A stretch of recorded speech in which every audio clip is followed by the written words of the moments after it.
ఆయన భావించి ఆ ఒక్కరిద్దరు రేపు వైఎస్ఆర్ కాంగ్రెస్ పార్టీ గవర్నమెంట్ వచ్చినా కృష్ణదేవరాయల్ని కాపాడుతారు అనే భ్రమంలో ఆయన ఉన్నాడు. ఆ ఇద్దరు, ఆ ఒక్కరు, నువ్వు ముసుగులో ఉన్న ఏ ఒక్కరు కూడా నిన్ను కాపాడలేరు అని నేను క్లియర్ గా చెప్తున్నా. నిన్ను కాపాడలేరు, అది నీ భ్రమే. కాబట్టి ఇప్పటికైనా మీరు చేస్తున్న పాపాలన్నీ అందరికీ తెలుసు. ఈరోజు ప్రజలు కూడా చూస్తున్నారు, అందరూ గమనిస్తున్నారు. ఇవన్నీ విత్ ఎవిడెన్సే నేను మాట్లాడా. మీరు మళ్ళీ ఇంకో కట్టుకథ పెట్టుకుని ఇంకొంచెం బ్యాచ్ ని మళ్ళా పెట్టి మళ్ళీ కొంతమంది ఆర్టిస్టులను దింపి అదిగో ఇదిగో అని మాట్లాడించవచ్చు. కాదు, నేను చెప్తా ఉన్నా, పోసాని గారు అప్పుడెప్పుడో మాట్లాడారని చెప్పి తర్వాత ఇన్ని సంవత్సరాలకు తెచ్చి చుట్టూ తిప్పారు కదా, ఇబ్బందులు పెడుతున్నారు కదా. అదే రాజ్యాంగం మాకు కూడా వర్తిస్తుంది కదా. ఇష్టం వచ్చినట్టుగా వచ్చి కూర్చొని ఇష్టానికి మాట్లాడిపోతే మాట్లాడినోడు ఎవరిని కూడా వదిలిపెట్టనని చెప్పి తెలియజేస్తున్నాను. కాబట్టి ఇప్పటికైనా మీరు చాలా ఎక్కువ చేశారు. ఇప్పటికైనా ఒళ్ళు దగ్గర పెట్టుకుని మీ పద్ధతిగా మీరుంటే మేము కూడా పద్ధతిగా ఉంటాము, మేము కూడా గౌరవిస్తాము. అంతేగాని మీ ఇష్టానికి మీరు చేస్తానంటే కుదరదు.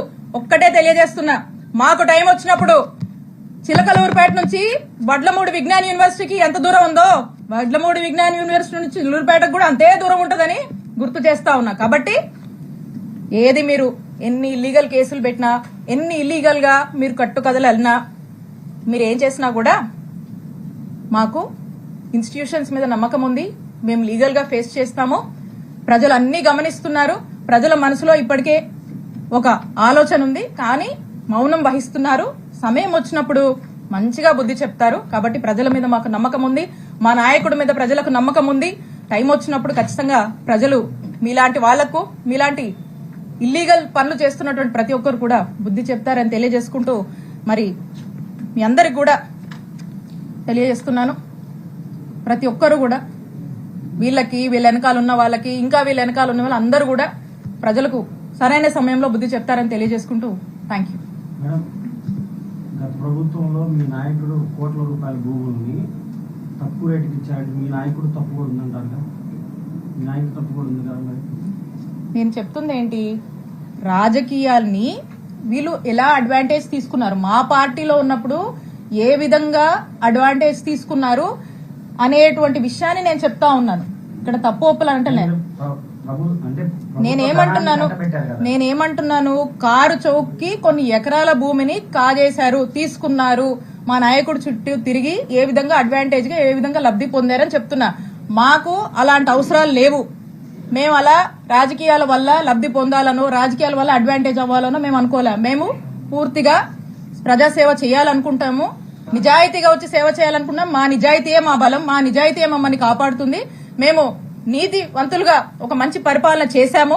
ఆ సర్వీస్ మోటివ్తోనే మేము ముందుకు పెడుతున్నాం. అది మేము మీకు స్పష్టం చేయాలనుకుంటుంది. రాజకీయాల వల్ల మేము ఏదో ఇదవ్వాలనుకునే ఉద్దేశం మాది కాదు అనేది స్పష్టం చేశాను. అది దాంట్లో భాగంగా నేను మాట్లాడడం జరిగింది.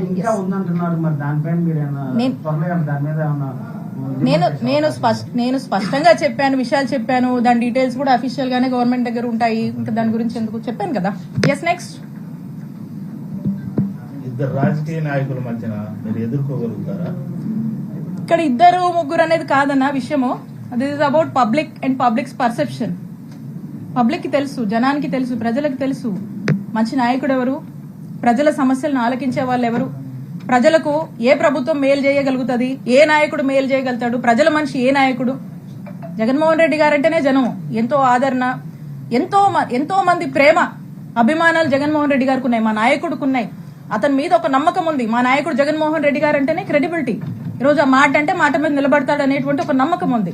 అలాంటి నమ్మకం ఉన్నటువంటి మనుషుల కోసం ఆ నమ్మకున్నటువంటి నాయకుడు ఖచ్చితంగా ఒక మంచి నాయకుడుగా మా నాయకుడికి పేరుంది. అదే మా బలం, అదే ప్రజలు అదే నమ్మకాన్ని, అదే ప్రేమని, అదే ఆదరణని మాకు చూపిస్తున్నారు. కాబట్టి ఇక్కడ ఉన్నటువంటి మా చిల్లూరుపేట నియోజకవర్గ ప్రజలందరికీ కూడా మా పట్ల ఒక మంచి ఆదరణ ఉంది. కాబట్టి అదే మా బలంగా మేము భావిస్తున్నాం. ఇద్దరు కాదు, ముగ్గురు గారు, ఇంకెవరన్నా రాని, ఒకరికి ఇద్దరున్నారు, ఇద్దరికి ముగ్గురు ఉన్నారు. చూస్తున్నాం కదా రాజకీయాలు. సో కాబట్టి ఏదైనామైనప్పటికీ ప్రజలకు తెలుసు, they are very smart and they know what is what అనేది. ఎన్ని సంవత్సరాల తర్వాత బయట పెట్టడానికి కారణం అంటే లావు మధ్య మీ మధ్య ఇంత విభేదాలు ఉంటే అధికారం మీ పార్టీ ఉన్నప్పుడు కానీ ఇప్పుడు కానీ ఇన్ని సంవత్సరాల తర్వాత ఈ రోజు బయట పెట్టడానికి కారణం ఏం చెప్తారు? ఇందాక అదే నా మాటలో చెప్పాను. ఎప్పుడు నేను అనుకునేదాన్ని ఇది నేను మాట్లాడాల్సినటువంటి పరిస్థితి ఎప్పుడు నాకు రాకూడదని నేను అనుకునేదాన్ని.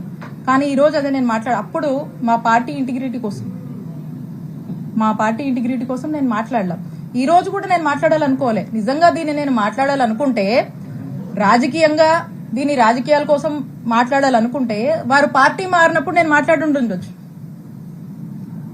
కృష్ణదేవరాయ గారు టీడీపీలోకి వెళ్ళినప్పుడు నేను మాట్లాడి ఉండొచ్చు, లేదా మంచి పీక్ ఎన్నికల క్యాంపెయిన్ లో కూడా నేను ఇది మాట్లాడి ఉండొచ్చు. కానీ నేను దీని నుంచి ఎప్పుడు రాజకీయ ఏదో లబ్ధి పొందామనో, రాజకీయంగా నాకేదో అడ్వాంటేజ్ అవుతుందనో నేను ఎప్పుడు చూడలే, మాట్లాడొద్దు అనుకున్నా. బికాజ్ అది నా సంస్కారం అది, నేను మాట్లాడొద్దు అనుకున్నాను. కానీ ఈ రోజు మీరు ఈ లెవెల్ కి దిగజారిపోయి పీక్స్ కి చేరుకొని మీరు ఇలా చేస్తున్నప్పుడు నేను మాట్లాడకపోతే తప్పవద్దని భావించి ఈ రోజు నేను నా నోరు విప్పి మాట్లాడాల్సి వస్తుంది.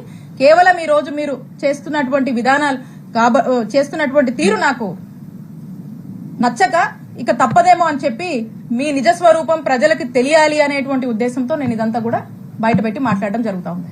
మేడం, మీరు అన్నారు కదా చెరుకులూరు పేట నుంచి వడ్లమూడి ఎంత దూరం, వడ్లమూడి ఇప్పుడు వాళ్ళు గతంలో మీరు కేసులు పెట్టారని వాళ్ళు అంటున్నారు, ఇప్పుడు వాళ్ళు పెడుతున్నారని మీరు అంటున్నారు. ఇక్కడ కేసులు అనేది కూడా తప్పుదారి పట్టిపోతున్నాయి కదా, దానిపైన ఏ ఛానల్ అన్నాను ఇది?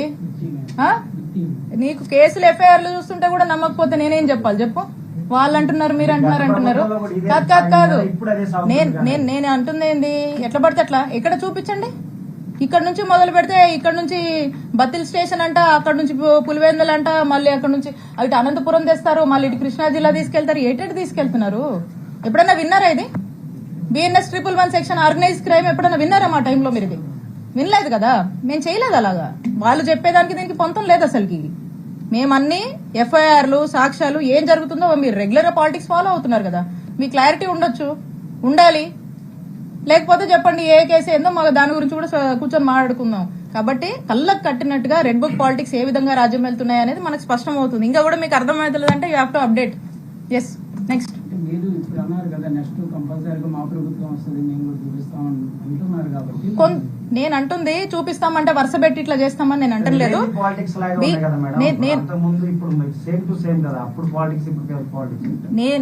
నేను అంటుంది ఏంటి, ఒళ్ళు దగ్గర పెట్టుకోండి అని చెప్తా ఉన్నా. అధికారం ఉందని అధికారం దుర్వినియోగం చేసి ఇష్టానికి చేయొద్దని చెప్తా ఉన్నా. ఇష్టం వచ్చినట్టు చేస్తే ప్రజలు తీర్పిస్తారు. మేము టైం కమ్ పీపులే సమాధానం చెప్తారు. సో కాబట్టి ఆ రోజు కూడా వాళ్ళు ఫేస్ చేయాల్సి ఉంటుంది. That's what I'm telling. Right, next. Legal గా మాకు ఇన్స్టిట్యూషన్స్ మీద నమ్మకం ఉంది. ఏదున్నా లీగల్ గా ఫైట్ చేస్తాము, న్యాయ పోరాటం చేస్తాము. మాకు ఒక పార్టీ ఉంది, మా నాయకుడు ఉన్నాడు, వాళ్ళ సపోర్ట్ ఉంది. ముఖ్యంగా ఈ అన్నిటికన్నా మాకు ప్రజల సపోర్ట్ ఉంది. కాబట్టి ఖచ్చితంగా విల్ ఫేస్ ఇట్. ఏం చేస్తారు మా అయితే ఏం చేస్తారు? అరెస్ట్ చేస్తారు, తీసుకెళ్తారు. ఆ తర్వాత ఏం చేస్తారు? చంపరుగా. Will face it. Okay, thank you all.